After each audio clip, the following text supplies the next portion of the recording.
आपने HMPV virus के बारे में तो सुना ही होगा, that is human metapneumovirus. ये चाइना में आउटब्रेक हुआ है रिसेंटली और इंडिया में भी इसके कुल मिलाकर अभी तक 3 केसेस पाए गए हैं और ये नंबर लगातार इंक्रीज हो रहा है। अब जब हम लोग ह्यूमन मेटा निमोनो वायरस के बारे में बात करते हैं, ये सिंगल स्ट्रैंडेड RNA वायरस है और बिलोंग करता है from the family निमोनोविरिडे।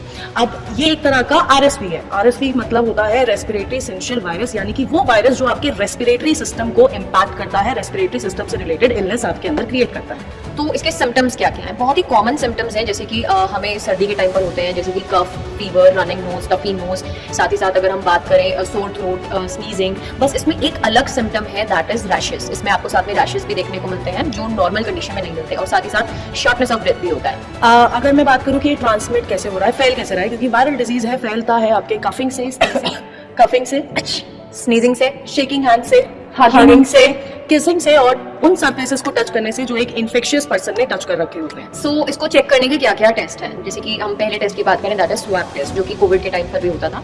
Next is bronchoscopy और चेस्ट एक्सरे। ये 2 टेस्ट उन सीरियस कंडीशंस के लिए है जब ये वायरस बहुत ज्यादा इंपैक्ट कर देता है आपकी बॉडी को। ये जो HMPV वायरस है यूजुअली आपके अपर रेस्पिरेटरी सिस्टम को इंपैक्ट करता है, बट इन सीरियस केसेस ये आपके लोअर रेस्पिरेटरी सिस्टम को भी इंपैक्ट करेगा, जिसकी वजह से आपको ब्रोंकाइटिस, ब्रोंकियोलाइटिस हो सकता है और साथ के साथ एयर इन्फेक्शन हो सकती है और निमोनिया हो सकता है। तो बेसिकली कौन सा एज ग्रुप इससे सबसे ज्यादा रिस्क में है? तो अगर हम बात करें, वो बच्चे जो 1 साल से कम के हैं, यानी कि 12 मंथ से कम के हैं, उनको बहुत ज्यादा चांसेस है कि वो इस वायरस की चपेट पे आ सकते हैं। और साथ ही साथ वो लोग जिनकी एज 65 से ज्यादा है, वो भी सबसे ज्यादा इस वायरस से इंपैक्ट हो सकते हैं, क्योंकि उनका इम्यून सिस्टम इतना अच्छे से डेवलप नहीं होता है, चाहे वो बच्चे हो, चाहे वो 65 ईयर्स से ऊपर वाले लोग।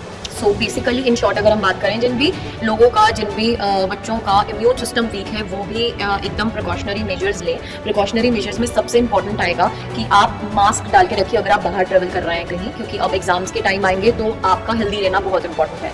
साथ ही साथ अगर हम बात करें, आप अननेसेसरली किसी के साथ हैंडशेक मत कीजिए, और साथ ही साथ अगर हम बात करें, किसी सर्फेस को टच मत कीजिए अननेसेसरली। ज़्यादा से ज़्यादा हैंड्स वॉश करते रहिए, सैनिटाइजर का यूज कर सकते हैं एंड सैनिटाइजर्स का ज्यादा से ज्यादा यूज करें। एंड सबसे इंपॉर्टेंट है कि अपनी डाइट अच्छी रखें, बिकॉज अगर आप डाइट अच्छी रखेंगे तो आपका इम्यून सिस्टम ग्रो करेगा, स्ट्रॉन्ग हो जाएगा। बिल्कुल। सो अब बहुत सारे बच्चे कंसर्न हैं कि इसका इम्पैक्ट 2025 पे कैसे पड़ सकता है। तो यार इंडिया ने वो टाइम भी देखा है जब कोविड का आउटब्रेक हुआ था, एकदम बहुत ज्यादा केसेस आए थे, तब तो हमारा कंट्री इस चीज के लिए प्रिपेयर भी नहीं था, बट अब तो प्रिपेयर्ड है यार। तो इसका इम्पैक्ट बहुत भारी स्तर पे देखने को नहीं मिल सकता है, आपके एग्जाम कैंसिल नहीं हो सकते हैं, तो प्लीज अपनी तैयारी जो है वो उसी तरीके से बरकरार रखिए। तो पढ़ते रहिए, हम आपके लिए लेके आ रहे हैं एक और बहुत स्पेशल इवेंट कल शाम, यानी कि 7 जनवरी 7:30 बजे डॉक्टर ज़दा के चैनल पे, तो जुड़ना नहीं भूलना है।